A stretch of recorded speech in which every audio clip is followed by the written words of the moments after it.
Daily Broadside to 850. This is my 850th one of these on TikTok and YouTube. However, I'm like 11 videos away from hitting 1,000 videos on YouTube. That's a little ridiculous if you think about it. I waste a lot of time talking to a camera, but it is what it is. Let me weigh in on something that everybody keeps talking about. 100 men versus one gorilla. I'm going with 100 men. As long as I can pick the 100 men. I mean, if we get a bunch of, accountants lined up, yeah, the gorilla's going to protect itself and slaughter everybody. But here's the way I see it, okay?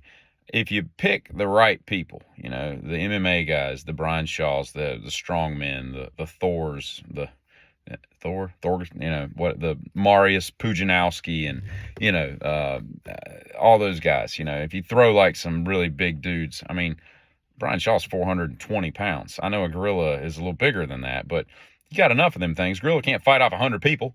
Yeah, there's going to be some casualties. A gorilla's going to kill 20 or 30 people. But if everybody pounces on him and they can pin that thing down, yeah, gorillas are strong. I think I heard one time that a gorilla can bench like 1,600 pounds or some crap, just the way their muscle fibers are constructed. They're just so much different. But here's one of the things you got to consider. You got 100 people coming at you. You can't fend off everybody. The best fighter in the world can't take on 15 people. He's going to be tossing a few of them around like rag dolls, but eventually you're going to be overcome. It's kind of like a zombie attack. You can fight off a few of them, but if there's 100 of them, it's going to be very difficult. Somebody's going to bite you. But the other thing you got to consider is the gorilla, as strong as it is, and I don't really know why gorillas are as strong as they are, because they don't eat meat, I don't think.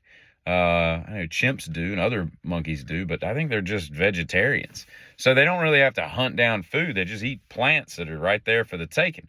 So they're not an offensive weapon to begin with, right? Just because they got some ferocious teeth and some really strong, arm strength and whatnot, doesn't make them a fighter, I mean, look at bodybuilders, those dudes can lift a lot of weight, but you put them in a ring, and a Hoist Gracie's going to destroy them, that you got to have the skills to fight. So if you put fighters in that 100-person group, I think the gorilla is going to go down.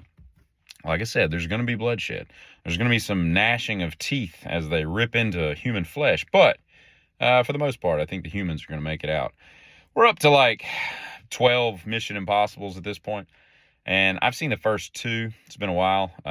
First one was a really good movie, as I recall.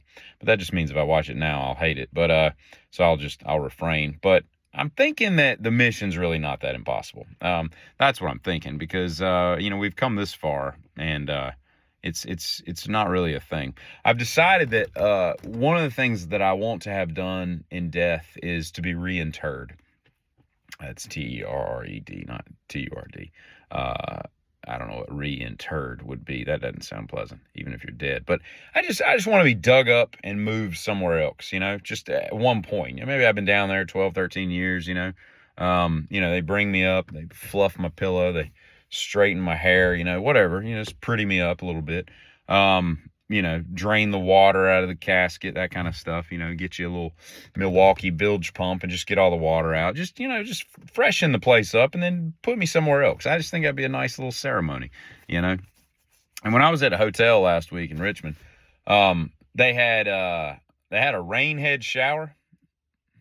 I hate these rain head showers. I don't know how many of those things I'd have to have.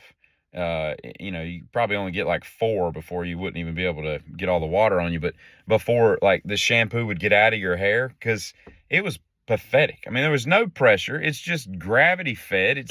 I don't know why people choose to have those things. It's one thing if you've got that in conjunction with like some other useful, ways to get water onto your body, jets and all that kind of stuff, and just a regular, shower head. But those things are dumb. And people that put that only in their house, those big square ones are like the size of a drywall hawk, drywall hawk is like the flat piece that you use instead of a tray, in case you don't know. I don't understand what logic you're using to do that. But at any rate, I say at any rate a lot, and I say nevertheless a lot in these videos, I've noticed. But at any rate, nevertheless, that's just where I'm going with that. So that's all I have today. Y'all have a great day, a great Wednesday, miércoles. and I'll talk to you later, Giddy.